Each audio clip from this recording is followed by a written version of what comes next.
Hilabete igaro da Errusiako armadak Ukrainan inbasioa hasi zuenetik. Gerraren ondoriorik nabarmenetako bat errefuxiatuen krisia da. Ordutik 3,5 milioi errefuxiatu baino gehiagok ihes egin dute, Nazio Batuen erakundearen datuen arabera. Bien bitartean negoziazioak aurrera doaz, Errusiak erasoaldia hasi zuenetik hilabete bete denean, Joe Bidena ebetako presidenteak Europara bidaia egin du, babes argia adierazteko presioa areagotu nahi dute NATO, G7 eta Europako Kontseiluaren goi bilerekin. Ukrainako inbasioaren aurrean aurrekaririk gabeko frontea osatu nahi dute Estatu Batuek eta Europak. Zigorrak areagotzeko aukera ere mahai gainean egongo da. Horrela, Europako Kontseiluaren buruzagiek ere neurri gehiago aztertuko dituzte. Eixo guztioi, eguerdion eta ongi etorriak gurean gaur magazinera. Egunero legez, Deustuko estudioetatik ari gara, zuzenean, eta hemendik eta ordu biterdiak bitartean Euskal Herrian zein munduan gertatutakoak azaltzen saiatuko gara, informazioa, analizia, iritzia eta entretenimenduaren bitartez. Martxoak 24 ditu gaur, osteguna da, eta esan bezala, hilabete igaro da dagoeneko, Ukrainaren inbasioa hasi zenetik hilabete ordutik, eta 3 aste baino gehiago Pablo González kazetaria Polonian atxilotu zutenetik. Gainera, Poloniak iragarri du maiatzaren 29 arte egongo dela behin-behinean espetxean, frogarik gabe dute atxilotuta.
Eta esan dugu, Europako Kontseiluak Errusiaren aurkako neurri gehiago aztertzen ari dela, baina bien bitartean Errusiak ere iragarpenak egin ditu. Horietako bat, gasa hemendik aurrera Errusiako etsaiei errublotan soilik kobratuko diela. Vladimir Putin, Errusiako presidenteak agindua eman dio, Errusiako bankuari datorren astetik aurrera tresna bat presta dezan, herrialde arerioek errubloetan ordain dezaten importatzen duten gasa. Neurri horren bitartez, errubloa indartu nahi du, ondoratu egin baita mendebaldeak isunak jarri zizkionetik. Errusiako gazak kontsumaren 40% suposatzen du Europar Batasunean. Bizitzen ari garen testuinguru guzti honek ekonomian zeuden aurreikuspenak berrikustera bultzatu du Eusko Jaurlaritza eta jadanik dagoeneko Ukrainaren inbasioak kalte egiten ari dio gure ekonomiari ere. Eusko Jaurlaritzak esan bezala 2 puntutan jaitzi du ekonomiaren aurreikuspen hazkunde hori eta berehalako lehen ondorioa besteak beste izan da energiaren garestitzea, baita ere lehen gaien eskazia ere. Niko Kuenka ekonomialaria dugu pantailaren beste aldean, egoera guzti hau aztertzeko, eguerdion, Niko? Eguerdion. Esaten ari gara, ez da, dagoeneko hilabete igaro dela Ukrainiako inbazio horretatik, ekonomian ondorioak pilpilean ditugula hemen ere, eta ez dakinte nola aztertzen duzun egoera, gizartean dauden desberdintasun horiek geroz eta gehiago areagotuko diren hemendik aurrera?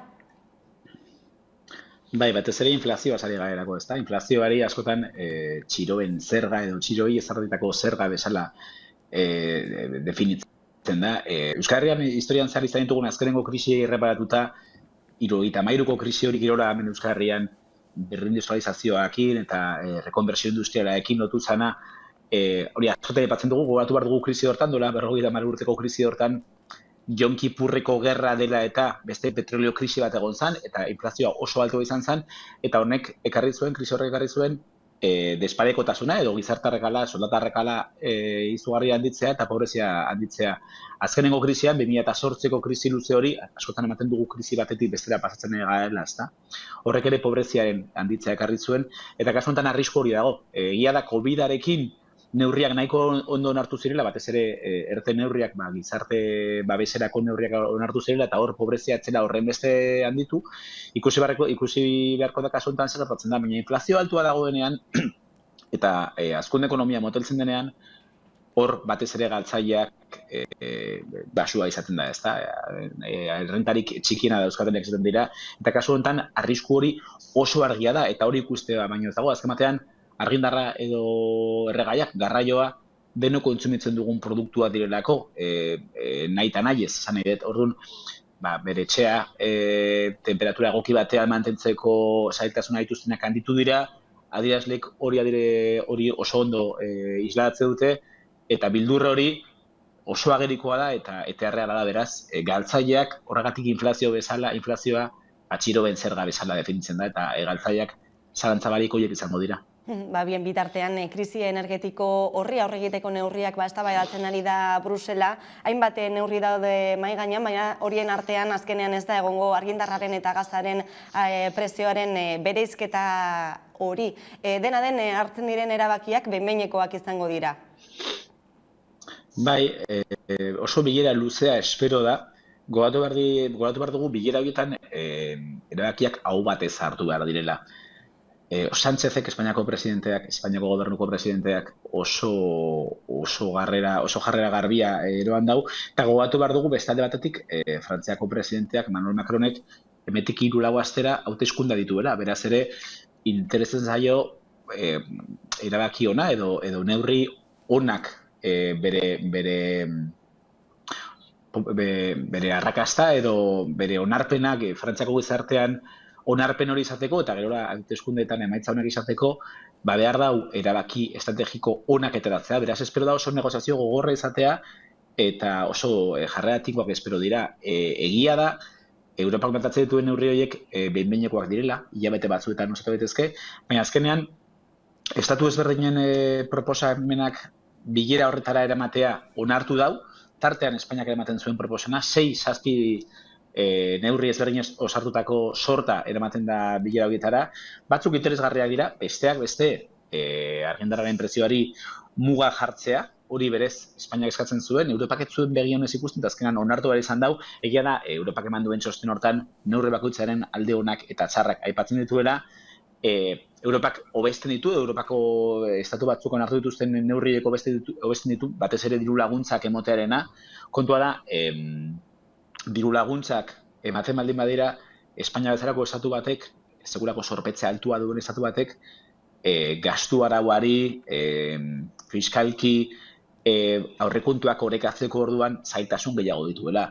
Beraz, jokua ez da erraza, ematen gastu publikoan ditzen baldin badugu, gerora, Europa etorriko zaigu, momentuz gogoratu behar dugu, gastu araua stand-by utzi zuela, bertan bera utzi duela denbora batez, baina gerora etorriko zaio, 2012an gertatu zen bezala, etorriko zaigu Europa eskatzen defizitaren kontrola berriro zorroztea, gastu araua berriro mahai gainean jartzea, orduan egunen baten sorpetzea oso altua izan, eta sorpetzea oso altua da besteak beste COVID-ari aurre egiteko neurriak direla eta ez direla, horrek eroan gaditu halako sorpetzea altua izatera, momentu jakin batean Europa tinko jartzen denean, gogor jartzen denean, zorroz jartzen denean gastu arauarekin eta defizita kontrolatzeko Espainiak murrizketak egin beharko ditu.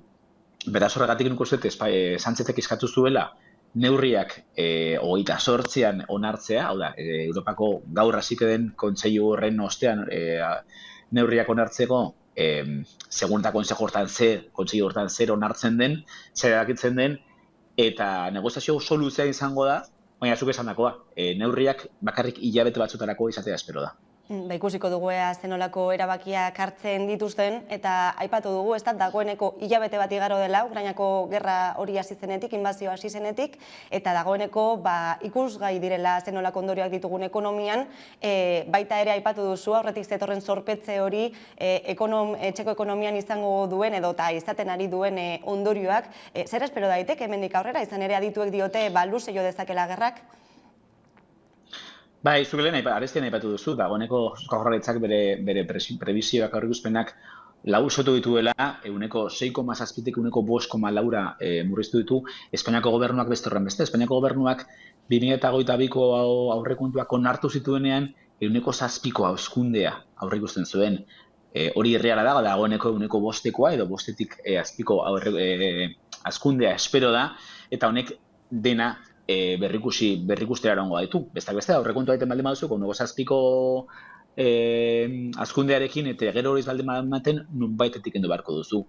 Gero, familiaren zorpetzea zukuntza aipatu duzuna, oneri egitu behar zaio gainera, Europako Banku Zentralak dagoeneko esan duela, pizgarrien politikarekin bukatuko duela, Erreserba Federalak Estatu Batuetan dagoeneko interesak igo ditu, eta are gehiago esan du interestasen gorakadarekin jarraituko duela, modu gogorrago batean, eta litekena da urte bukaeran, edo datorren urtean hasieran, Europako Banku Zentralak ere interesak igotzea. Hortaz, familiek dagoeneko daukaten zorpetze horreri, eta enpresek daukaten zorpetze horreri, koska bat gehitzen zaio interesak igotzen bazaizkie. Momentuz, hazkundea dago, Europako funtsak, Next Generation funtsa horiek hor dauzkagu, eta horrek eutsiko dio ekonomiari, hazkundea espero da, langabezia murriztea espero da ala ere, bai, segun eta zelako bilakara duen, eta segun eta denboran zenbat luzatzen den, egun batetik bestera egiten diren aurreikuspen horiek ostera be kaltetu daitezke, kuartu daitezke, beraz, ziurgabetasun egoera oso gordi batean gaude, eta egun batetik bestera esandakoa, gauzak aldatzen dira. Egun batetik aldera bestera gauzak aldatu daitezkenek, gertutik jarraituko dugu ekonomiaren bilakaera. Niko Cuenca, eskerrik asko gaurkoan ere gurekin izateagatik. Ez horregatik, gero arte, agur. Eta testuinguru honetan, garraiolariek greba mugagabean jarraitzen dute, eta 3 sindikatuak Eusko Jaurlaritzarekin eta baita ere Foru Aldundiarekin negoziazioak hasi ditu. Aiara de Urreta.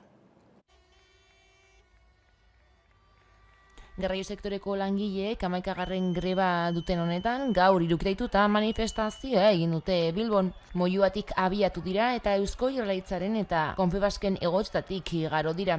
Eskatuko dugu, enpresariek lagundu dezatela edo erraztu dezatela tarifen berrikuspen hori, eta Jaurlaritzari eskatuko diogu, zaindu dezala bertako garraio sarea, eta zaindu ditzala hemengo garraiolaria, eta hartu ditzala horretarako beharrezko neurriak.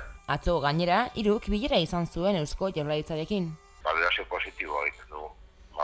Lehen hartu eman izan da aspaldiko partez, eta, espero dugu, harreman honetatik, emaitza oparoak aterako direla. Bitartean, merkantzia garraioaren sektoreri laguntzeko neurriak iragarri ditu Espainiako gobernuak, eta Sánchezen esanetan aste on akordioa egongo da errepideko garraiolariekin, erregaien prezioaren igoera arintze aldera. Iragarpen horrek baina ez du garraiolariek abiatutako greba mugabea gelditu. Are eta indar handiagoa lortu du lan usteak, gainera patronal batzuek horien artean Fenadismerrek grebarekin bat egitea erabaki dute.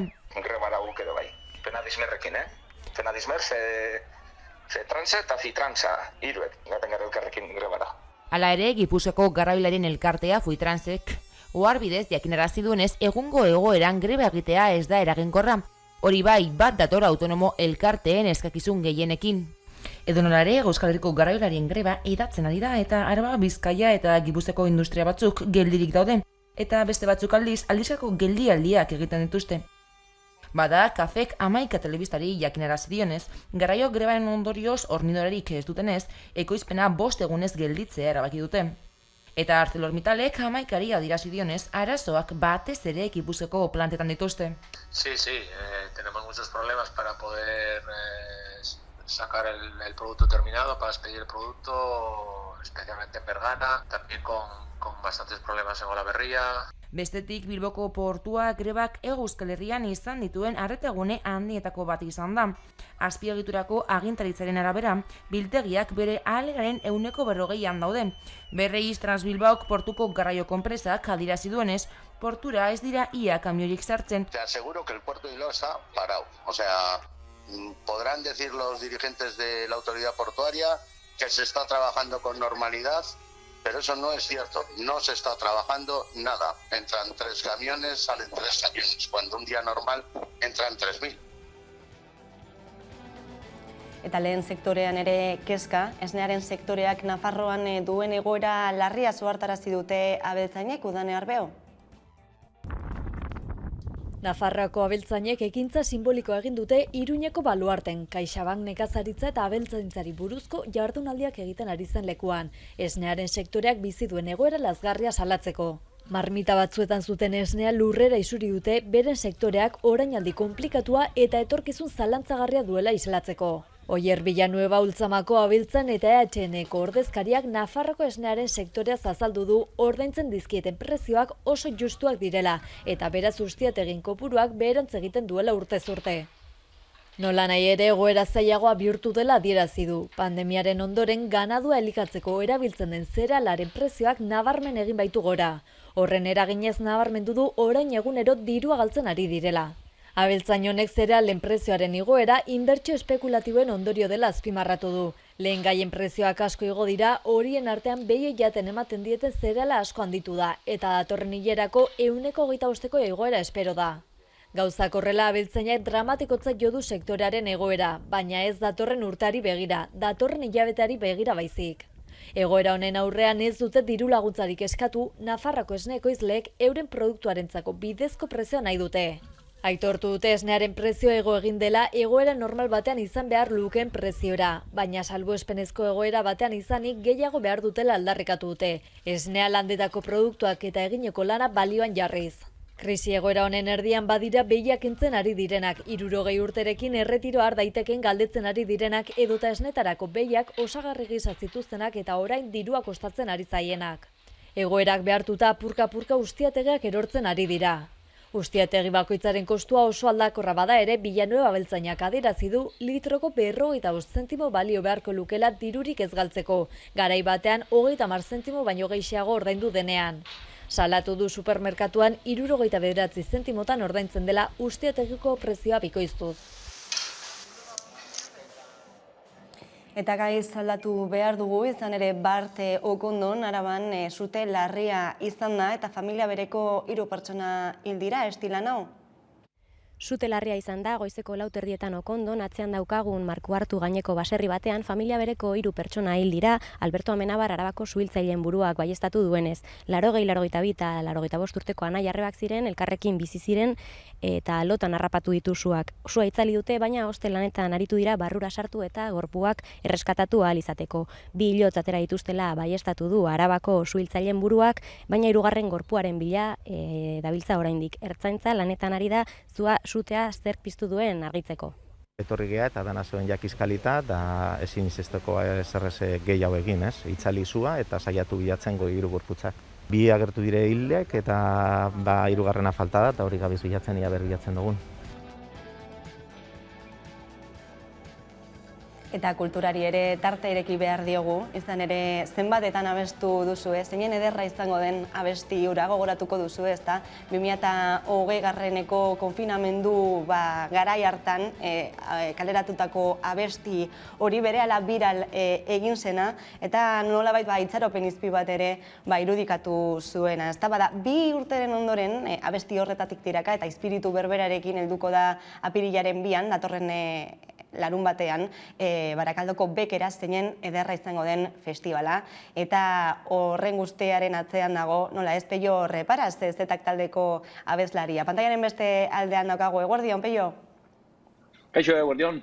Ezaten genuen, ez da, 2020ko konfinamendu garai hartan, kaleratutako abestia zela, zeinen ederra izango zen, birala egin zela momentu horretan, eta Euskal Herrian soilik ez, beste hainbat lekutan ere entzungai izan zela, eta nork esango zuen, ez da, garai hartan, gerora gertatu den guztia gertatuko zela, eta orain, astebeteko esperoan gaudela, zeinen ederra izango den festival hori egikaritzeko, eta hain zuzen ere, dagoeneko, gainera, esan beharra dago, sarrera guztiak agortuta daudela. Hala da, ez zuk esan duzu ez, garai hartan aurkeztu abestia atera zen, abestiak erantzun potentea jaso zuen ez, eta orduan, erabaki genuen aurkeztea hori, jaialdi moduko bat egingo genuela, ez genuen informazioa hondirik momentu horretan, sarrera salgai jarri genituen, eta gainera uste genuen nahiko goiz egingo genuela jaialdia, ez, modu batera bestera esatearren, eta ez genekien nahiko inkonsientea ginen zer gertatuko zen urrengo hilabeteetan eta urteetan. Eta orain ja bai, 2 urte pasa dira, eta bai, datorren astean ospatuko dugun jaialdia, eta ea honek balio duen modu batera bestera zirkulua ixteko ez. Hori da, musika eskaintza zabala, gainera, estilo askotarikoa, popa, elektronika, folka, baita ere, umentzako ikuskizunak izango dira tartean, beraz, publiko zabal batentzako eginiko jaialdia. Hala da, ez, azkenean zein ederra izango dena bestiak hori izan zen, ez, Zetaken markoan behintzat hori izan zen, Zetak nahiko proiektu iluna zen ordura arte, badauka, gaur egun ere, eta izango ditu nahiko puntu ilunak eta agian beste publiko batentzat eskainirikoak, baina ja da besti horrek, pixka bat horrekin apurtu eta, Euskal Herri osoko perfil oso ezberdinetako eta adin oso ezberdinetako jendearen gana heldu zela, ez? Eta horixe egin nahi izan dugu jaialdia berarekin, oso programazioa beratxa, estilistikoki oso ezberdina, kontrapuntu askorekin, eta horrexegatik egin dugu, ez? Abestiaren sormen intentzioari erantzunez, uste dugu jaialdi hau denona eta denontzat izan bertzela, ez? Eta horrexegatik dago programazioa haina beratxa. Hori da, eta gainera esan dugu, errepikatuko dugu horixe ez, denbora gutxian bazarrerak agortu egin direla, jendea gogotsu dagoela, ez bakarrik Euskal Herritik, kanpoko jendea ere etorriko dela jaialdi honetara, astebete, baina ez da gelditzen dena prest duzue dagoeneko? Dena prest. Eta ala ez balitzen dizuk esango, ez? Ez, baina, dena prest, egin dugu, lan asko egin dugu, eta egia da azken aste hauek izango direla, nahiko kaineroak, nik uste ez, baina gogoz, ilusioz, lantalde oso gazte eta gogotsu bat daukagu, orduan uste dut ondaterako dela, gainera lehen edizioa da, oso pozik gaude horrekin jenarekin, jaialia bat antolatu eta sarrerak agortzea ez da ohikoena, lehen aldiz ez, jaialiaren aldiz egite horretan, beraz, ikaragarri eskerturik gaude, oso pozik. Peio Reparaz, besterik gabe, eskerrik asko gurean iztetagatik. Mila esker zuei, betiko lez, besarkada bat. Utsi. Eta esan dugu, errepikatu dugu, sarrerak agortuta daudela, baina aukera bat baduzuela, izan ere 11 telebistak 6 sarrera bikoitz zozketatzen ari gara. Instagrameko gure kontutik egin behar duzue, parte hartzeko zozketa horretan, jarraian zehaztapen guztiak, zorte hon.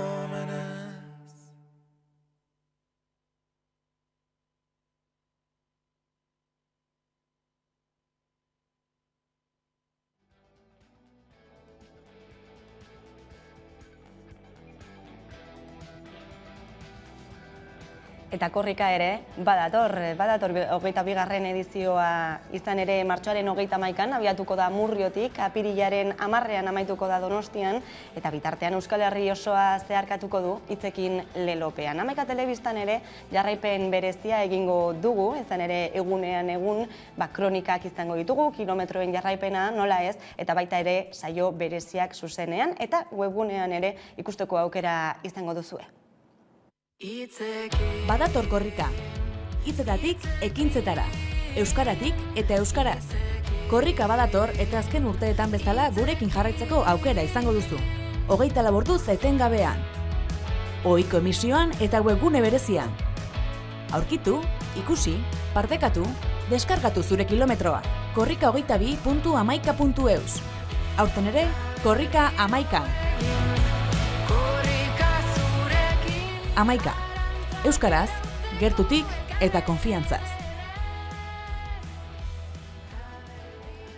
Eta korrikarako prestatu dugun programazio berezi horretan, korrikako aurreko urteetako eta aurreko edizioetako abestiak ere protagonismoa izango dute. Koldo Otamendi gure lankidea aurreko urteetako kantagileekin, musikariekin bildu da, elkarrizketa sorta bat ikusi dezakezue dagoeneko, atzera kontaketa hasi denetik, aste osoan zehar, amaika.eus atarian ikusgai dituzue elkarrizketa horiek.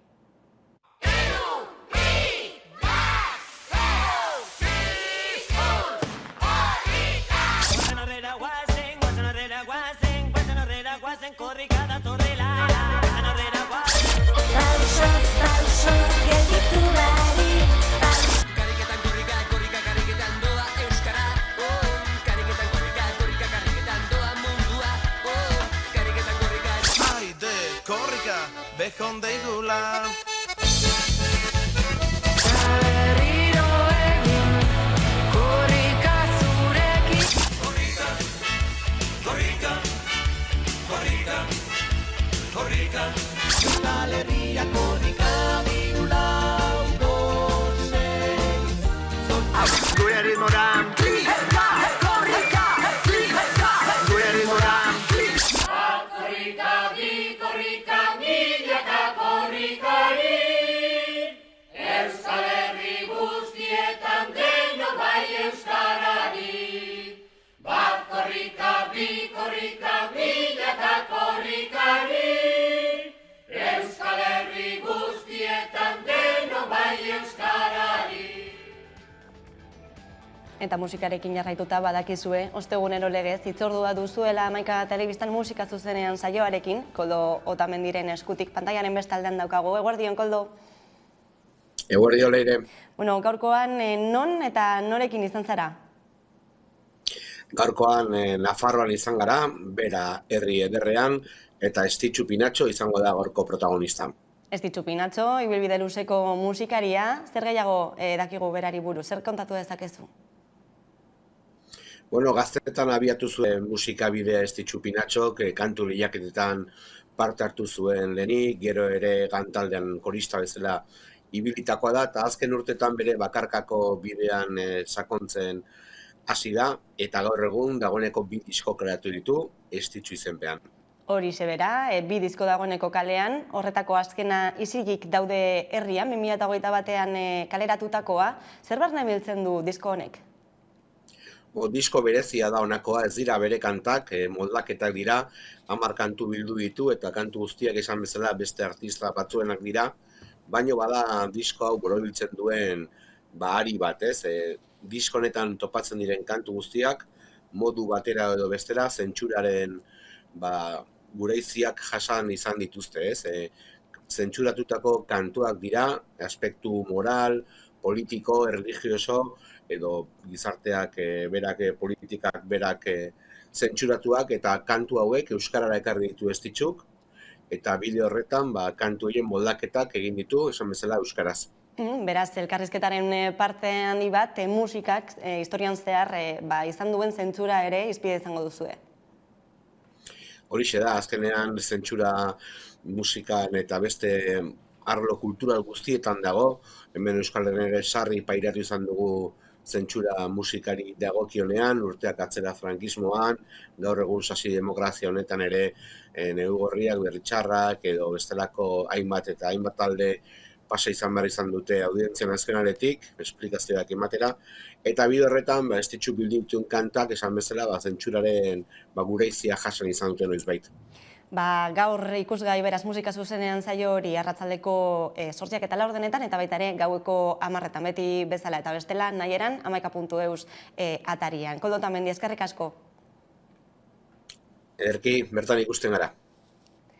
Estitxu Pinatxoren abesti batekin utziko zaituztegu, eta jarraian itzuliko gara eguneko elkarrizketa nagusiarekin. Gaurkoan gurekin izango dugu Jon Kortazar, EHUko irakaslea da, eta geopolitikaz taldeko kidea. Orain arte.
Eta egunero legez, elkarrizketari tartea irekiko diogu, eta horretarako gaurkoan gurekin daukagu Jon Kortazar, EHUko irakaslea, historialaria, eta geopolitikaz taldeko kidea. Eguerdion.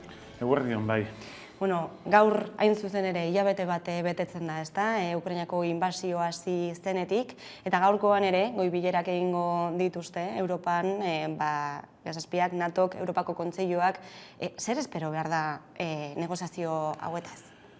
Ikusiko dugu zer negoziatzen duten, momentuz badago berrikuntza bat, eta da zuzenean bildu diala Zelenskirekin. Izan ere, gerraren fase hau hasi zenetik, nik fase hau detzen diot, gerra aurretik hasi baitzan, Estatu Batuen eta NATOren alde batetik eta Errusiaren arteko, bestetik Errusiaren arteko eztabaidetan, normalan Ukrainar agintariak ez zituzten gonbidatzen. Gerora, post facto, azaltzen zizkieten ondorioak edo elkarrizketan nondik norakoak. Beraz, kasu hontan, NATOren eta Estatu Batuen aldetik bada berrikuntza bat, zuzenean Ukrainako presidentea bertan egotia. Gero ikusiko dugu zer bilatzen duten potentzia hauek Zelenskiz eta Zelenskik berak zer bilatuko duen. Nik uste dut egoera nahiko txarrean dagoela Zelenski bera, militarki, populazioa, batez lehenengo populazioa da, populazioa asko sufritzen ari da, hori aipatu beharra dago, lehenbizi. Baina ez da gatain argi, mendebaldetik nahi ote den gerra honen epeltze bat edo pixkanaka deseskala bada bat, edo mendebaldeko zenbait aktoren gandik. Beraz, esango zenuke gerra luzatzeko aukera hor dagoela. Zer dago jokoan?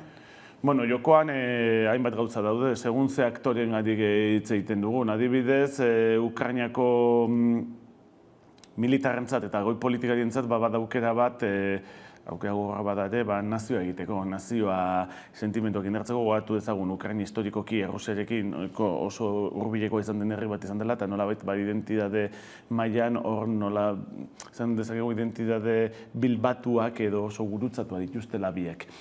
Eta bada modu bat aldentzeko Estatu Batuen aldetik, batez ere badago Errusia betiko isolatzeko aukera bat gerra honetan, eta momentuz lortzen nahi dira, Europar Batasunaren eta Errusiaren arteko harremanek okerrera egin dute. Eta gogatu zer esan zuen Zbigniew Brzezinski, Carterren eta gero beste Clintonen asesore izan dakoak, hau da, guk izan behar dugu Eurasiar kontinentean hanka bat eta inork ez dezala hori desafiatu. Errusia, Europar Batasunarekin ondo eramaten bada, guretzat desafio bat da. Brzezinski gogatu dezagun, nahi zula gainera, eta Albrightek eta antzekoek ere baita proiektu ezala, Errusia, ez horiek Sobietar Batasuna, eta Errusia hainbat estatutan zatitzea, bestela beti egongo zalako nolabaiteko arrisku bat. Beraz, hor badago, bai Estatu Batuen belatzen aldetik eta NATOren aldetik, NATOk bere strukturagatik normalean belatzenak biltzen baititu, Errusia isolatzeko plan bat dago hor. Eta noski, Errusiarentzat aukera politikoa da, Ukraina ez dadin bihurtu, berekiko erasokor, NATOen parte, eta Errusiako belatzen partetik, agian Ukrainako parte batzuk anexionatu nahiko dituzte, eta agian parte gehiena baita ere, Errusian ere hainbat iritzi bat baitaude. Normalean jotzen dugu potentzia homogeneo monolitiko bat izango bango balitz bezala, baina Errusian hainbat eskola geopolitiko, politiko-ideologiko ere badaude, eta hor denak kontutan hartu behar ditugu. Aurrera sakonduko dugu interes horietan, baina dena den gutxi hitz egiten ari da gatazkaren arrazoi ez, lehen aipatu duzu ez, fase honetaz hitz egiten duzulazuk aurretik datorrelako gatazka, zein testuinguruan kokatu behar dugu gertatzen ari da? Nik kokatuko nuke gatazka hau 2014ko estatu kolpean ondo zen estatu kolpe ilegal bat, orduko demokratikoki aukeratutako presidentean aurka, nik genuen oso estimatua presidente hori, baina demokratikoki aukeratu izan zen, batez ere ekialdeko sektorek bozkatutakoa, eta hori gobernu berri ezartzeakoan emazun oso politika nazionalista radikala Ukraina barruan, ekialdeko errusiarriztunen aurkakoa, eta baita ere oso antikomunista nola bait. Putinek gauzat esan zuen Donetsk eta Lugansk aintzat etxizituenean otsailaren 21ean, ez azun. Ukraina Leninek sortu zuen eta Leninen, gauza da Ukrainiarrak bazeudela, Leninek ez zitu sortu, baina bada egia muga hauek egin batean Leninek eman zizkiola Ukrainiari, muga polemikoak, muga dena dien bezala, eta hor bertan sartu zituen Ukrainiar etniakoak etzien eskualde askotan nolabait Ukrainiako kontzientzia nazionalaren formakuntzarekin lotuta ez zeuden eskualde asko. Jende hori Ukraina hartzen da Sobietar Batasunaren testuinguruan. Hemen analista asko desatute Sobietar Batasunak errusifigatu intzulen, hori txoakek. Intzunatzen, eta zentsuak behiatzea bestik ez dago. Intzunatzen kontrakoa, Ukrainiar kontzientzia nazionala edo Ukrainiar identitatea indartu menezartatzen da. Jende hori kontestu sobietar zale bat eta sobietar independentzia ostean baita ere nolabait horrek ez duzane komunista dienik, ez sistema hori erabat bueltatzen nahi dutenik, baina bai nolabait balore horiek kontute dituztela ondare hori 2014tik aurrera indarrez hartutako gobernu batek. Eramaten badu politika bat, revisionismo historikoana, sobietarren kontrakoa, alderdi komunistak edo alderdi errusiartzaleak edo legez kanpo ustiana, Sobietar Batasunaren aldeko, ez da bakarrik alderdiak, baizik eta baita sentimenduak espresatzea, hemen dugun partidun legea, baina askoz fuertagoa den lege bat. Baina hori azkenean desukrainiartu egiten da. Eta are gehiago, bomba zehantzuten badute 2014an Ukrainiako gobernuakin zuen bezala Sloviansken, Mariupolen, Donetsken eta Odesan. Hau da, jende hori desukrainiartu egiten da. Gogoan izan ditzagun, 14.000 bat pertsona hildiela, kalkulu kontserbakorren arabera, eta 1,5 milioi pertsonak aterpe topatu dutela Rusian, eki Ukrainiaren aldetik, eta hor badago gatazka bat orduan barne Ukrainiarra dena, intra-Ukrainiarra dena. Hau da, Ukrainiar gizartean sektore ezberdinen artean. Horri gehitzen zaio gainera, Ukrainiak NATOn sartu nahi izana, edo NATOk Ukraina barne hartu nahi izana. Hori Errusiako zirkulu politiko askok, historikoki, Gorbatxofen garaitik ez da Putinen ez da makila bat, hau, mehatxutzat hartutean. Beraz, lotzen ditugu hemen gatazka barne Ukrainiarra,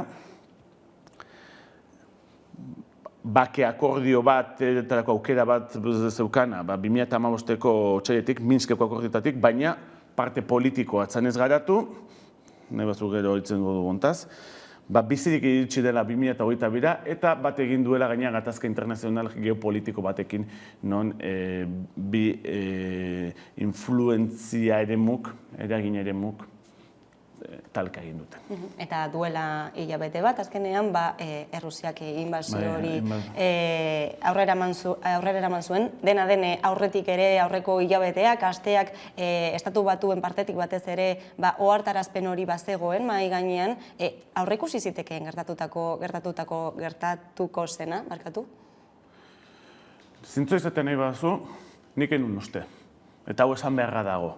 Nik ontaz hitz egin dute urtetan, eta hitz egiten nahi nintzen baita 2022 ontako urtarrian eta otsailean, eta nik enun uste. Bai, ala esan beharra dago. Eta jende gehienak ere etzun uste. Hau da, inbazioaz inbaditu nahi du Putinik, bai, behin pasatarraz asmatzea, baina nahi batzun 2014an egin zezakeen Ukrainiako gobernua armada askoz ahulagoa zenean, eta gobernua berez krisi konstituzional batean zegoenean. Aurretik ikusi ziteken, aukera guztiak daude mai gainean, eta beraz guk geuk ere ikasi behar dugu urrenengoan, aukerarik izugarriena edo berez pentsaezinena ere kontutan izan behar dugula. Hala hemen ekidin ere ekidin zitekeen. Adibidez, 2021ko abenduan 17an Errusiak proposamen batzuk bidali zituen, non esaten zuen Sobietar Batasun ohiko lur gehiago NATOn ezartzea, lur horiek ez erabiltzea misilen aterpe gisa, ez da ere maniobrak eta nolabait beste NATOko estatuen aterpe edo base aterpe gisa, nolabait Errusiari erasotzeko. Hau hor hartu hemen batzuk egon dira, Mendebaldeak ez eman zion, ez esan zuen, hau ere eztabaidatu behar dugu NATO-Errusia foro hortan, eta oraindik zuek kendu inber dituzue tropak Donbasetik, oraindik etzan hasi inbazioa. Errusiak esaten zuen, Donbaseko gerra badago marko diplomatiko bat hori konpontzeko, Minskeko itunak, ez zaitik ez dira konpontzen. Eta hor gaina bi gauz egite dute topo. Dela, NATOren politika, hau da, ate irekiak, edo zein sartu daiteke NATOn, eta Txinak eta Errusiak ematen segurtasun integralaren teoria. Hau da, edo nork izan dezake segurtasunerako eskubidea, baina beste estatuen kontra, edo beste estatuen segurtasunan kontu izan ez dadin. Hau ere sinatu zuten Putinik eta Xi Jinpingek, Otsailean lauean Putinek Txinara neguko olimpiadetara bidaia egin zuenean. Beraz, ekiditeko aukerak bazeuden eta nolabait nahiko plan errealistak zeuden mai gainean. Noski, hemen ambizioa bada, gure eremua haunditzea, Mendebaldeko eremua askoz haunditzea, isolamendua eramatia, eta duela markada batzutik ona, gerra, aukera, haundiak izango zituen urrats bat ematea da Ukraina NATOn sartzea, orduan gerra ere gerta ziteken. Eta gogatu ezagun NATO aliantza defentsibo bezala sortu zala, baina ja ez dela aliantza defentsibo bat. Ze gaur beste urte hurren bat betetzen da. Da, 1989an NATOk Jugoslavia, Serbia eraso zuenetik 23 urte betetzen dira gaur bertan. Hau da, alde bakarreko erasoa ere eman zuen, hirugarren estatu baten kontra. Gertatzen ari den guztiak munduko ordenaren ardatza aldatuko duela esango zenuke? Nik uste dut munduko ordenaia aldatzen ari zala gerran hau baino askoz ere lehenago. Alde batetik, Errusiak 2007-tik eta batez 2007-2008-tik eta batez 2014-tik onera daraman politika multipolarra izan da. Aurretik etzan izan, hala, Errusia Putin gobernua sartzean oso mendebalzalea edo zen. Gero beste alde batetik badago beste korronte bat ez dena hainbeste atzematen, baina ondo bilatuz gero hauteman daitekena. Eta da, munduaren ekonomi aldaketa edo ekonomi korronteak. Nora da matzetek ekonomi korronteak egon bat Txinara? Ikustu pandemia, nora behiratu zuen mundu guztiak konponbide bila Txina. Zegatik, Txina delako mundu mailako produktoririk handiena, produktoren teknologikoetan handienetakoa da, mendebaldeak, 70. hamarkadatik ona, bi ardatz izan ditu dominazioa. Izan dela teknologia eta dolarizazioa. Teknologian ja ez da nagusitasun hori. Dolarizazioa ere, oso ardatz handia dena, gero nahi bazu itzengo du baita ere, dolarizazioa ere murrizten ari da. BRICSek ez dute euren artean dolarretan mugitzen. Euren garapen bankuak ez du ala ordainketak ala egiten. Txina eta Rusiaren arteko Shangaiko kooperazio erakunde hortan ere, esan dute ez diela dolarren arabera ez dutela elkar ordainduko. Beraz hor ere aldaketa ematen ari da. Dolarra izan da nolabait produkzio aldaketa edo produkzio korronte aldaketa honen aurrean freno bat. Nik badakat diru bat ni etxean egin dezakenana aske eta mundu guztiak hola funtzionatzen badu, azkenean, nik eman diezaioket dirua egiteko makinari eta ateatzen dira, beste kalte egiten diet, azkenean zenbat eta dolar gehiago, dolarren edukitzaileentzat edo hartzeko duentzat okerrago, euren prezioa jaitsi egiten bada, eta bada iteratzeko modu bat beste herrien ekonomian. Zertatzen, azkenean hori fiduziarioa dela, ez dago atzean, bitcoinak izatea bezala praktikamente. Ez dago urrea edo ez duela errespaldoik. Orduan, jende hasten bada dolarretik atmugitzen, erori egiten da nolabait zutarri hori. Hemen esaten da NATOren azkenengo, mendebaldean azkenengo mugimenduak Ukrainako gerra, Siriako gerra, Libiako gerra, badela imperio arroputz baten, imperio handi baten erasoak.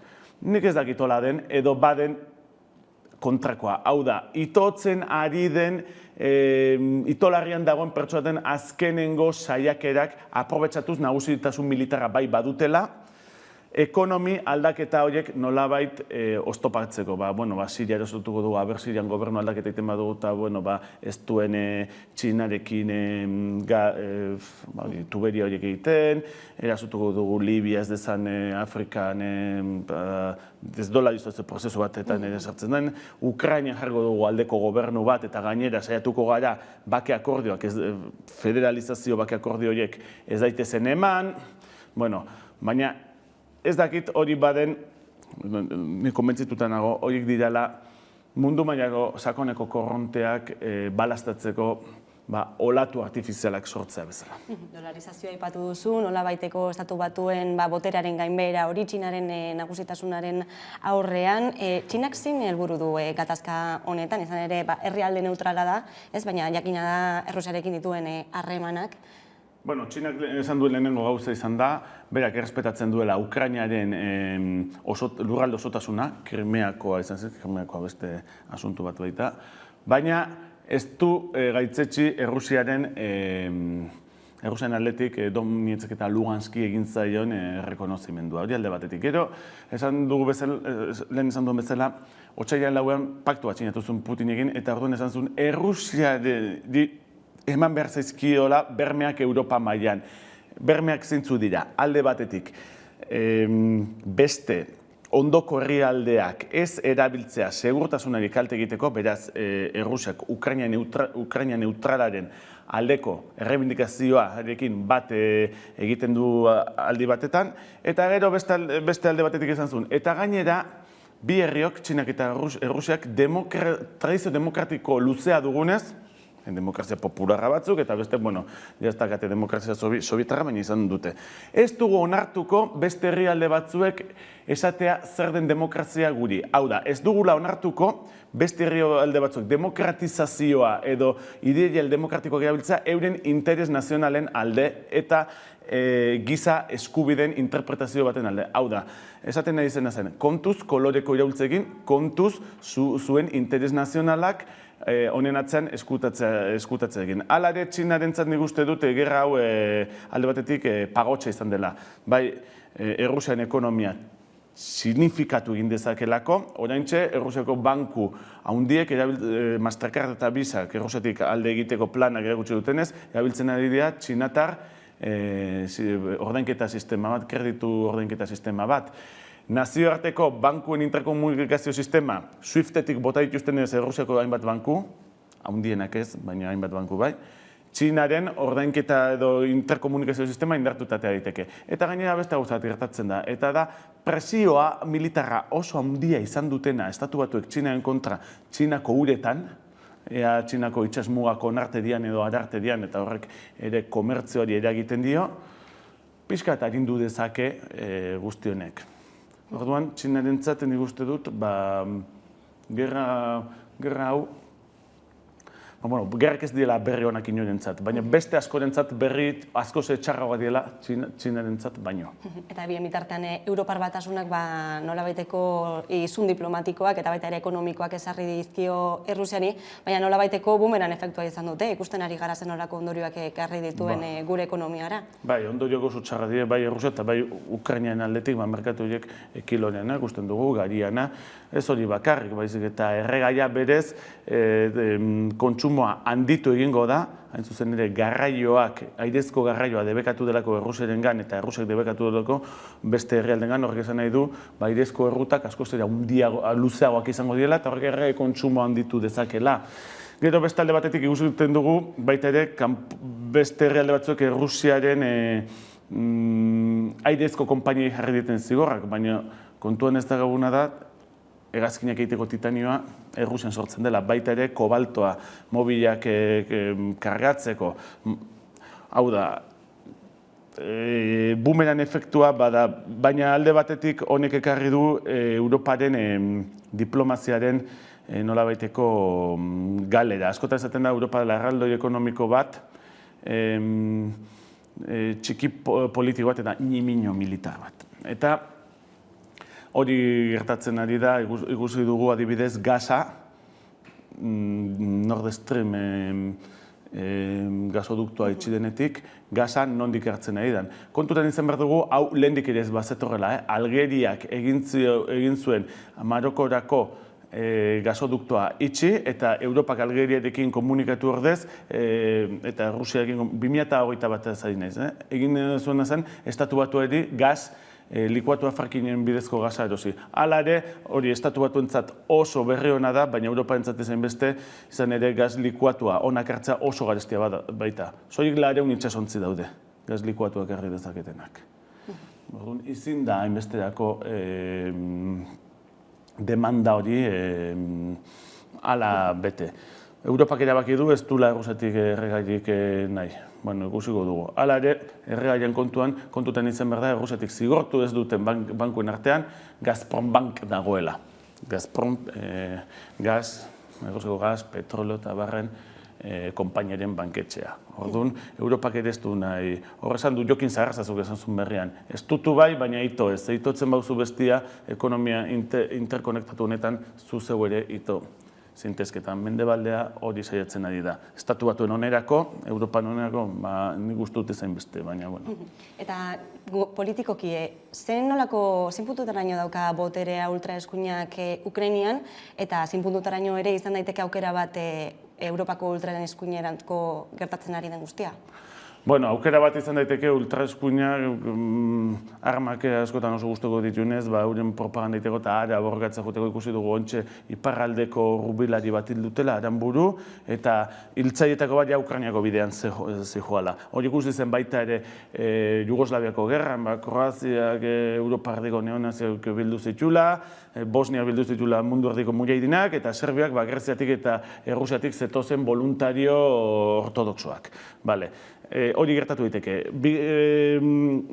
Bigarren galderari erantzunez, ze botere dakan ultraeskuinak, asko gertatu dute, ez dakan ez botu askorik, bazdakala botererik, baina kontutan izan behar da, Espainian ere esan dugula frankismoan itzala, ez eta Partido Frankistak 2017 arte, box hartu zen arte, formalki etzian egon. Ultraeskuinak Ukrainan dakan boterea da hezkuntzan. De hecho, Ukrainiako Historia Institutu Nazionaleko burua da errevisionista historiko bat, Volodymyr Vyatrovich. Polizita armadan, Ukrainiako efektibo militarren eguneko 40 dira voluntario hauek, Jacques Baud, Suitzako honelak esan zuzela, voluntarioak ultraeskuineko direnak, Kieveko polizi burua da Artyen Bonov, nazi bat, eta baita ere, mainstream partiduen diskursoa moldatzeakoan. Ikusi dugu bai Errusiaren kontrako legakin, bai dekomunizazioan legakin, eta baita ere, oin arte ultraeskuinenak ziren ikurrak eta irakurketa historikoak egiten ari dialako Ukrainiako, egiten ari zian 2014-tik, bihurtu dialako Ukrainaren narratiba nazionalaren zentro. Ukrainako armadaren eguna adibidez da urrian 14, Bigarren Mundu Gerrako gerrilla pornazia sortu zen eguna. Ukrainako armada beraren abesti himnoa, Mars Novoya Army, da talde horren edezerki bera. Eta, hezkuntza planetan ere topatzen dugu, beraz, ultraeskuinak duen zera da, Gramscik esango zuen bezala, ez dugu boterea, baina baditugu irakasleak edo botere eguneak. Hilabete bat, igaro da inbasio horretatik, esan dugu, 10 milioi pertsona desplazatuta, horietako 3,5 milioi Ukrainako mugetatik kanpora. Ez dakitzen nolako aurreikuspenak ikusten dituzun, baita ere kontuan izan da ez, negoziazioak hor daudela. Aurreikuspenak ez irentzako txarra dira beti. Nork ordainduko du berregite hau? Rusiak esan du ez ditula lurrak anexionatu nahi, hori Donetsk eta Luhansko independentzia, bestela berregitea ere ordaindu beharko zateregalako. NATOk ordainduko du, NATOk izaten du, hori ez da gure arazoa. Hori ere bada gerran ez hartzeko aukera bat. Ikusi beharko da Rusiak zer nahi duen. Militarkin ikustu dut Rusiak gerra irabazten ari dela. Lurra handiak kontrolatu ditu, estabil erabiltzen bere armadaren botere osoa, eta hala ere aurrera egiten nahi da, hiri handiak mugatu ditu, gaina ematen du Donbasseko Ukrainiar operazio talde hori inguratu dezakela, baina Rusiarentzat ere arazoa da. Eta nor topatuko du mailaz bestaldean pakea egiteko. Norbait bilatu behar duzu, pakearen firma egingo dizuna. Hor beste arazo bat ere badago, eta da, Errusiak oain arte erabili badu erretolika multilateralista, hau da, inongo herrialdek ez da alde bakarrez bere interes nazionalak, segurtasun interesak bultzatzeko eskubiderik eta ere gutxiago demokratizazioa erabiliz. Putinek hori bera erabili du, esan du, neutralizazioa eta desnazifikazioa, hau da, erabili izan du erretolika demokratista hori Ukrainian sartzeko, hau da, bere relato multilateralista suntsitu du, eta gainera Ukrainiako biztanleak are gehiago aldendu ditu. Lehen esan dugu Ukrainian nolabait bi Ukraina zeudela. Ukraina era bate nazionala, hori galdu du betiko, baina Ukrainiako errusiar zaleak edo Ukrainiak post-sovietar horiek ere, Donbass kenduta, Donbasseko jendeantzat sufrikarioa bukatu da, baina Kharkoveko jendeak, Nikolaeveko jendeak, Zaporiziako jendeak, Khersoneko jendeak, zer pentsatuko du?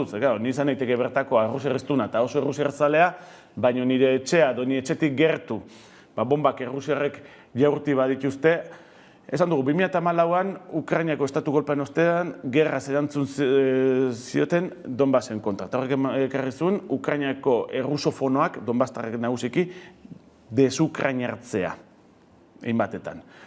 Honek esaldu ekarriko ebai oain Ukrainiako errusiarrak edo iztun errusiarrak eta nolabait oain arte bihotzez errusiarrak zentzen zianak deserrusiartzea hori arrisku bat ere bada, arrisku politiko bat da Errusiarentzat. Errusia nik uste dut nahi duena da, oantxe bertan bukatzea gerra, zenbaten eta ja onartzea Ukrainiak baldintza horiek. Claro, Ukrainiak esango du, berantzat baldintza horiek onartezinak direla, eta mendebaldentzat, batez estatu batuentzat, zenbat eta gera egoiraun, Errusiak bere irudia narriatu egiten dulako, bajak, hildakoak eta beste alde batetik, isolamendu hori estatu batuetako belatzen plana dena Errusia eta Europaren arteko isolamendua luzatu egiten delako. Ikusiko dugu zenolako bilakaera duen guzti honek. Jon Kortazar EHUko irakaslea, historialaria eta geopolitikaz taldeko kidea. Eskerrik asko gaurkoan gurekin izateagatik eta gako guzti hauek ematagatik. Eskerrik asko zuei. Eta tarte bat eta jarraian ekingo diogu solasaldiari. Gaurkoan gurekin izango ditugu Laura Mintegi eta Ibon Meñika. Orain arte. Euskal Herriko aktualitatea ikusteko eta jarraitzeko beste modu bat da Hamaika Telebista. Eguneroko gaiak alde batera utzi gabe, itzalean direnei arreta eskainiz eta tartea emanez. Errealitatearen 11 alde ikuspuntu guztiak kontuan hartuta. Gertatutakoa, zuzenean eta eskura. Noiz nahi, edonon eta euskarri guztietan gainera. Telebista egiteko beste modu bat posible delako. Euskaraz, gertutik eta konfiantzaz. Egin dezagun, bat izan, 11 egin. Zeinen ederra izango den, eguzkizpiak zure itzala belarretan marrazten, usu bat larrunen, garagardo bat zerura eroritako enomenez, ederra izango den, eguzkizpiak zure itzala belarretan marrazten, usu bat larrunen, garagardo bat zerura eroritako enomenez.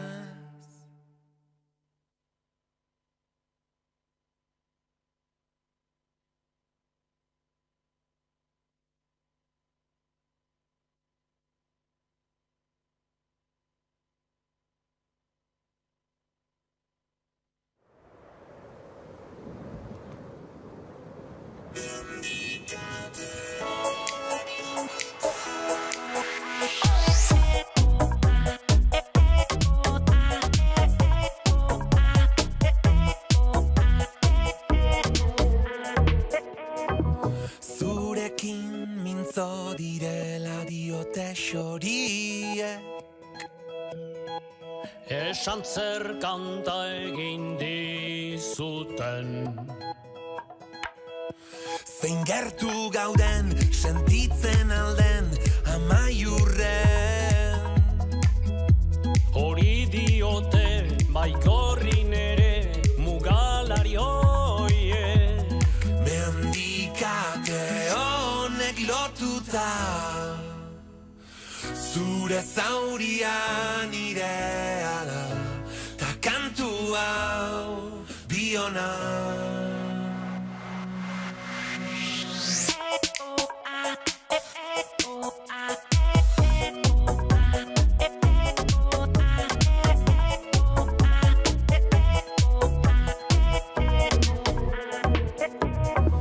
Erkidetasunaren bozera maile, Xoriak mugaren bestalde. jantzia dute doinu dotorez gaztelugatxe. Testari dute larrumpera ere kantulirainez. Mendikate honek lotuta, zure zauria nirea da, ta kantu hau biona. Itxasargia testigu da, zeruen urratxa geurea da, ta itzulera denona.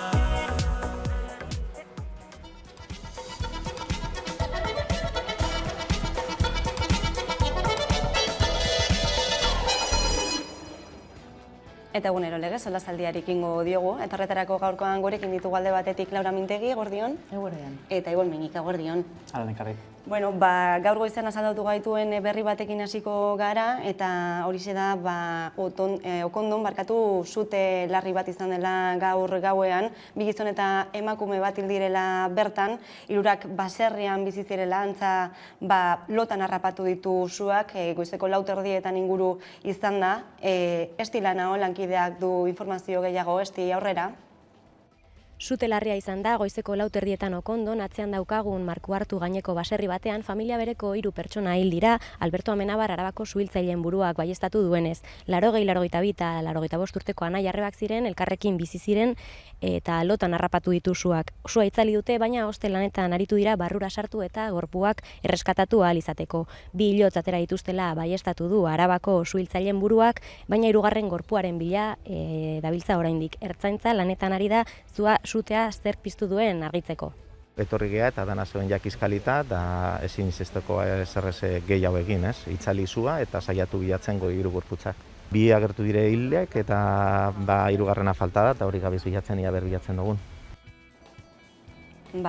Horixe ez behar tristea, ez da? Bai, egia esan, gure herrian behintzat udaletxeak ipini zituen pertsona nagusien etxeetan keiaren detektagailuak. Eta keia dagoen bakoitzean, itxelesko zarata ateratzen du ez. Oso sistema merkea da, oso erreza, eta batzutan nahiko esan zitekin alako ipintzea batez ere, alako baserri zaharretan, egurrezkoak, erreak izateko arrisku handia daukatenak, eta planteatzeko alitzateke sistematikoki etxe eta baserri guztietan ipintzea hori. Bai, ez, horrelako ezbeharrak gertatzen direnean batzutan hartzen dira horrelako erabakiak gerora, baina... Bai, desgrazien ondoren, orduan egiten ditugu horrelako gogoetak, ez? Eta zoritzarrez, doluminak zenitartekoei, eta horrelako desgraziak gertatzen direnean apurtxu edanok geratzen garelako, ez? Nahiko ikutuak, eta batez ez, jende heldua, landaguneak, eta horrek mai batean berre dituzten zerbitzuak eta beharrak, eta horrek izeran erantzun, eta gaur egun. Hortxe utziko dugu eta esan dako atoluminak familiari. Beste gai bati ere helduko diogu, atzokoan beste berri bat izan bai genuen, Poloniaren eskutik hain zuzen, horixe da Pablo González kazetaria, duela ia hilabete bat, ia Ukrainako inbazioa hasi zenetik atxilotuta dagoelako bertan Polonian, espioitza delitua egozten diote, momentuz frogarik gabe, eta gainera atxilotu zutenetik ez da familiak, ez da bere konfiantzazko abokatuak ere ez dute berarekin hitz egiteko aukerarik izan, guztizin komunikatuta dagoela salatu dute, eta atzokoan, esan bezala Poloniak, iragarri zuen, maiatzaren 29 arte egongo dela, behin-behinean atxilotuta. Gu aurreko egunean hitz egin genuen, Amaia Goikoetxea, Euskal Kazetarien elkarteko kidearekin, eta oso kezkatuta agertu zen. Zoritxarrez ez dakite ezerrez, ez dakigu ezerrez. Ni atzo gauean hitz egin nuen bere abokatuarekin, Gonzalo Boyerekin, eta ez dakite ezerrez. Osea, oraindik ez dakite ezerrez. Ez haiek, ez guk, ez dakigu ezerrez. Horixe da titularra. Ezerrez, ez dakitela, eta 3 aste baino gehiago igaro direla dagoeneko, gainera orain, behin-behinean espetxean jarraituko duela gutxienez maiatzaren amaieran arte. Nola ikusten ari zarete egoera? Ez dirudi bihar aldatuko denik egoera? Kezka handiz, ez da. Ni justo, atxilotu zutenean, izatez Nabarniztarra da, edo Nabarnizen doko bizilekoa, bera eta familia. Nabarnizeko udala nahiko, modu harinean, ezoiko pleno bat egin zuen, adierazpen bateratu bat egin zuten, Bildu eta PNV-ko osatutako osoko bilkuran, eta elkarretaratzea baterako deialdi bat egin zuten igande hartan. Bertan egon nintzen, da, Nabarniz berez herri txiki bada, jende handi bat zegoen, bertoko herrikoa eta hainbat lekutatik baitere eratorria, eta zelan bait, preokupazio handiz jasotzen zen berri bat zen, ez? Ez jakintasuna nagusi, ez arrazoiak ez zelako egoeratan zegoen eta gainera, ez? Hain testu inguru komplexu batean, eta tamalez, orain dela 2 aste, emondako gertaerak, 2 aste gerora arte behintzat edo gaur arte, egoera berdinan mantentzen da, ez? Eta niretzako elementu oso ez dakit ez, zentral bat bihurtzen dena da, horrelako egoera bat ematen da ustezko, ez, Europa demokratiko honetan. Eta inork ez dauka zer esaterik, agintarien ikuspegitik. Iruditzen zait, hori galdera horreri erantzun barko litzaiokela. Ez dago ezer esaterik, ez dago ezer egiterik, konsuladotik eta bueno, ez, gobernutik eta bar, familiak baita ere, salatu du, gutxienez jakinarazi izan du, oso informazio urri aukin izan duela, baina kontemplatu dezagun, bere familiak ez dauka bere berririk, ez daki non dagoen, edo ustez non dagoenaren arabera oinarritu behar du, eta gainera, inork ez dio, inongo soluziorik eskaintzen, eta orain jaso duen lehengoko berria da, gainera, behin egongo da espetxean, eta hori, lehen munduan, mundu demokratikoan, Europan, hori benetan larria da, eta evidentemente Pabloren askatzea erabatekoa eta lehengoa izatea eskatzea dagokigu, ez?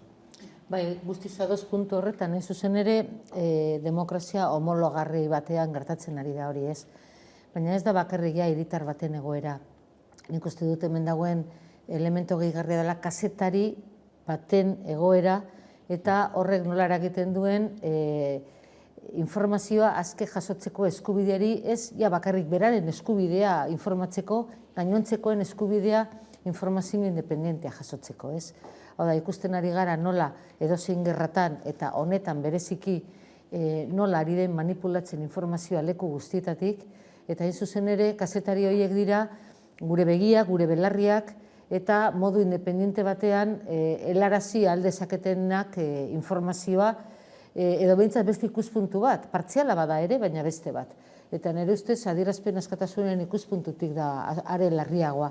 Horregatik ere gu familiarekin jarri ginen kontaktuan, lehenengo 2 egunetan, hain zuzen ere, baimena askatzeko eta salatzeko kasu hau, nazioartean adierazpen askatasunaren kontrako ekintza baten moduan.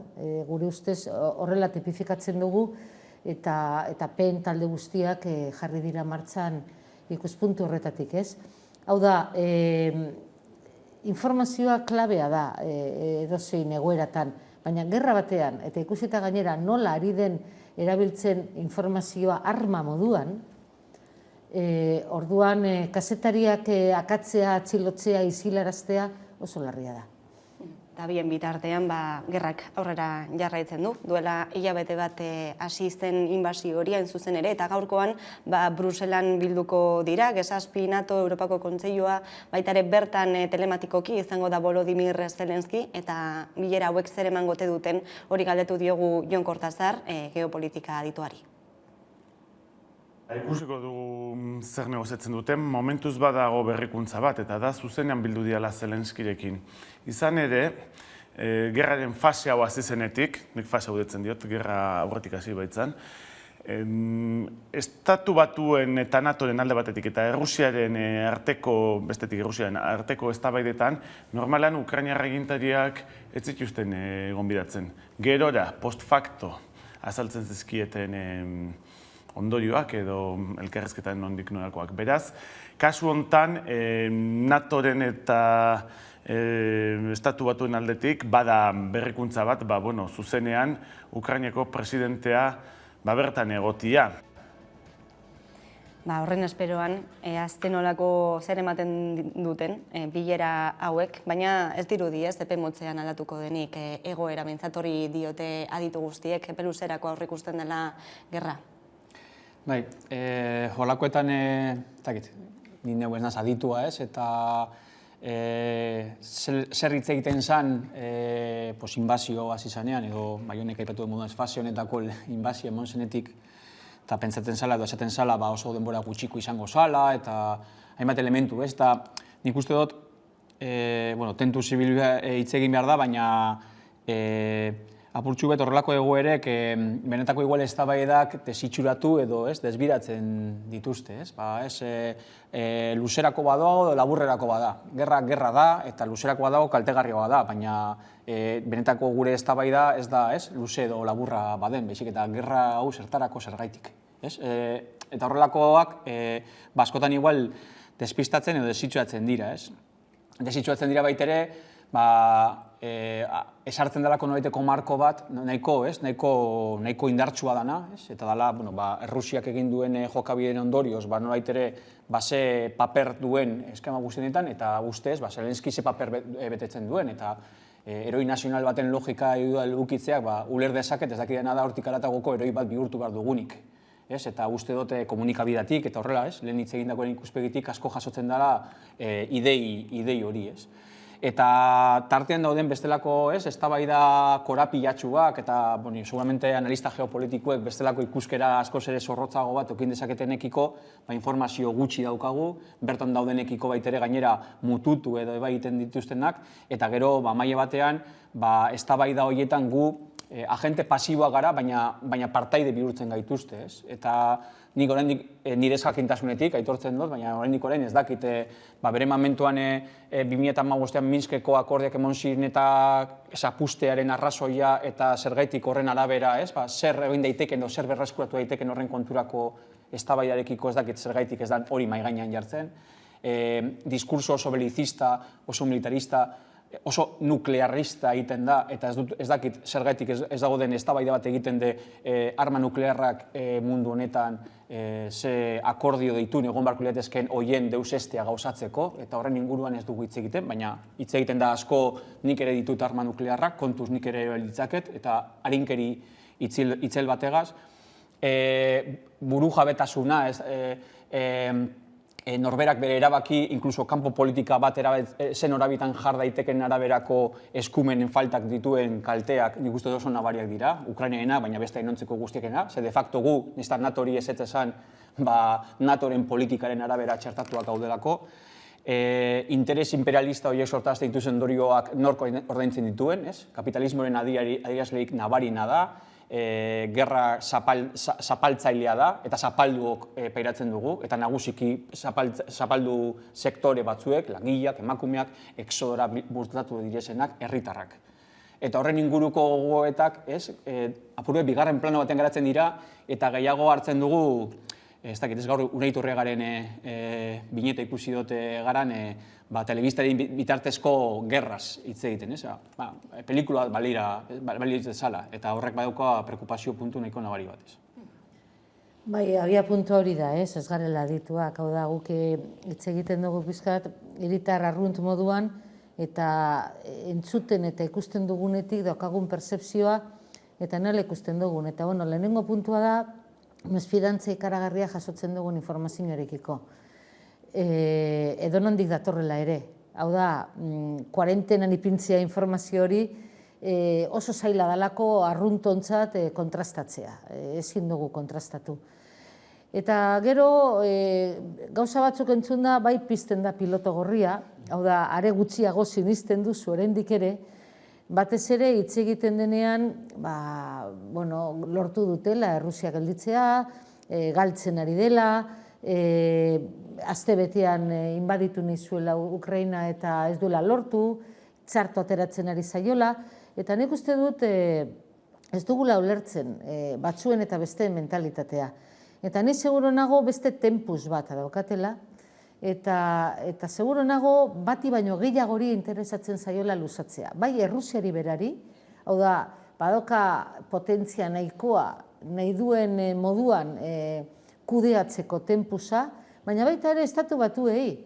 Biden zertara dator 3 bileretara, gainera Europar Batasuneko, ez da Europa, nik dakidala, bentsat geografian ikasi nuenean estatu batuak ez dira Europa, baina Europako bilerara dator, gonbidatu moduan, eta NATOra eta G7ra ere bai. Eta zertara dator, bere gaza saltzera. Eta interesatzen zaio hau amaitzea? Ez, noski, interesatzen zaiona da guztiek eskatzea erreguz eta belauniko mesedez bidali zure gaza. Hau da, nik uste dut tempusaren erabilpena informazio bezaraze beste arma bat dela. Kalashnikov bezain besteko importantzia daukana. Bai, nola erabiltzen diren tempusak eta nola erabiltzen den informazioa. Eta gero, nik bereti nire buruari egiten diodan galdera da, latinien arabera, cui prodest. Hau da, nori egiten dio, norentza da onuragarri. Eta normalean, Agatha Christieren nobeletan bezalaze horrela topatzen da kriminala, ez? Hau da, nor ateratzen da irabazle honetan guztietan. Eta oso gutxitan faiatzen du galdera horrek, ez? Momentu honetan Estatu Batuak ateratzen dira irabazle eta Txina. Eta bien bitartean, gizarte zibilaren kaltetan aipatu duzuenez, emakumeen egoera bereziki aipatzekoa, ieslari edo errefuxiatuena, atzokoan izan ginenan Eirazabal kazetariarekin, bera Berlinen dago, kontatu zigun nola egunero milaka eta milaka errefuxiatu heltzen diren Berlingo tren geltoki horretara, eta beste hainbat gatazketan bezala, honetan ere, naiz eta igaro bide seguruak izan honetan, proxenetak emakume bila ari direla hortxe bertan. Entzungo dugu. Gerra gehienetan gertatzen den bezala, azkenean emakumeak bilakatzen dira gatazka guztien biktima bikoitzak, ez?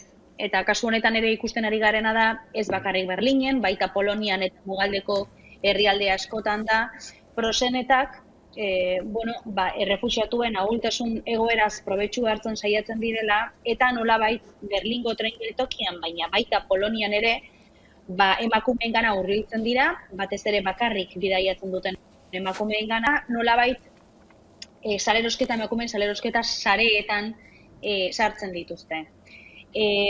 Berlinen egin dutena izan da horrelako segurtasun protokolo bat martxan jarri, ikusi dutelako emakume asko oso beldurtuta iristen zirela, ez zutela voluntariok ematen zizkieten adibidez urbotegietatik edan nahi, narkotizatuko zituzten beldur, eta orduan kartelak banatzen hasi dira, eta ematen hasi dira emakumei esaten mesedez inori ez emateko haien pasaportea, mugikorra betik eskuan eukitzeko, eta ez joateko voluntarioen zerrendetan erregistratuta ez deuden herritarren etxeetara, eta dirua inoiz ere ez jasotzeko, ez?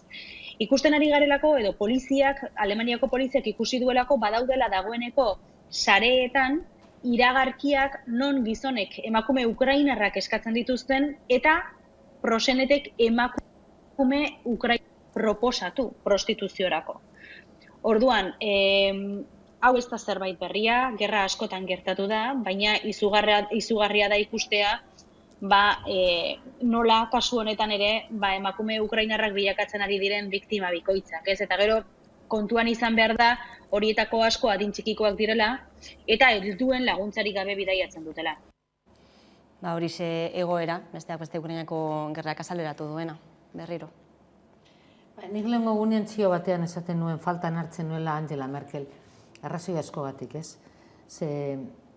Eta gaur goizean kasualidadez, nonbait entzun dut, berak martxan jarritako hainbat gauza 16 urteetan egindakoa atzera egiten ari dela hilabete bakar batean, ez?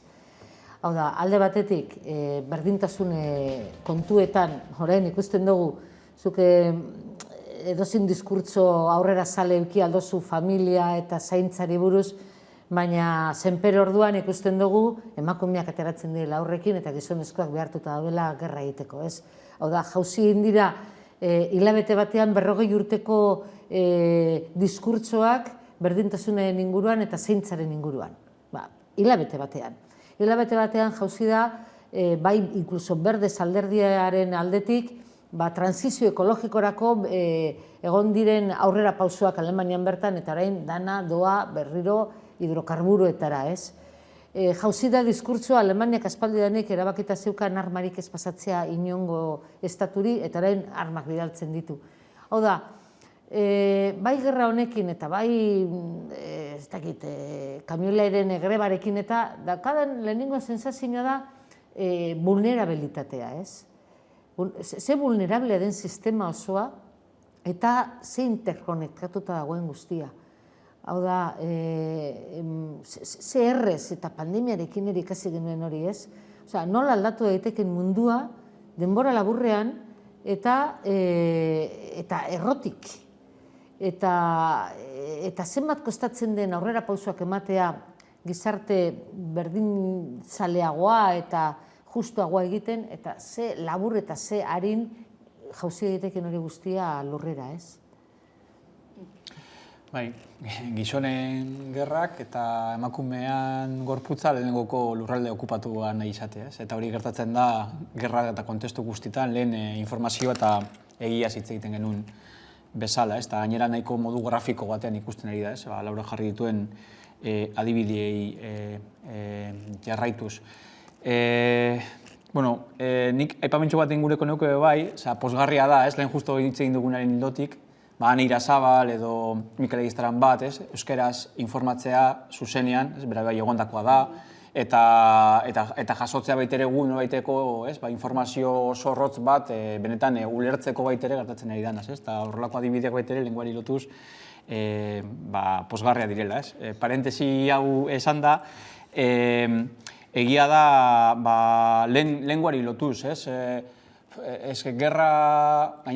gerra konbentzional bat, eztabaida asko gonten nire azkeneko hilabete hauetan horren kontura, niri ez daitu iruditzen baper interesgarria direzenak, si dala 21. mendekoa 20koa edo 19koa da, lenguari loturik, baina egia da nahiko izaera konbentzionala daukona eta esponente nahiko konbentzional batzuk eta ondorio nahiko lasgarri batzuk emoten ari dira, eta nagusiki batez bere ikusten ari garena dela, gerra bera niretzako bada gaur eguneko marko kapitalistaren noiteko adierazlerik bortitzena eta ganezka erabaten duena dana, aipatu dituz elementu batzuek adibidez Laurak, elementu sozioko ekologikoarena eta abarrak, elementu guzti horiek gaur-gaurkoz gerrak zeharkatutako jardun bategaz hankaz gora geratzen da eta kapitalismoaren logika basatia esartzen da eta bueltatzen gara, lehengo galderei, nor ateratzen dutaz garai, hor badago... Nahi baduzu arginarin? Aipamen bat, hor badago baitere, nork irabazi nahi duen horretatik baitere, badago beti, logika merkatu beltzaren aplikazioan baitere, irabazle batzuek baitere suertatzen direla, eta hane jarri dituen adibideak horren lekuko dira. Guztiz ados berarekin. Horrela utziko dugu gorko solasaldia ere, eskerrik asko beste behin Laura Mintegi eta Ibon Meinika gurekin izategatik, eta jarraian eguneko albiste nagusia Carolina Suarez lankidaren eskutik, ondo izan. Kaixo lagunak, ni Miru naizi, hemen da Miru. Eta laizter elkarrekin egongo gara, bai?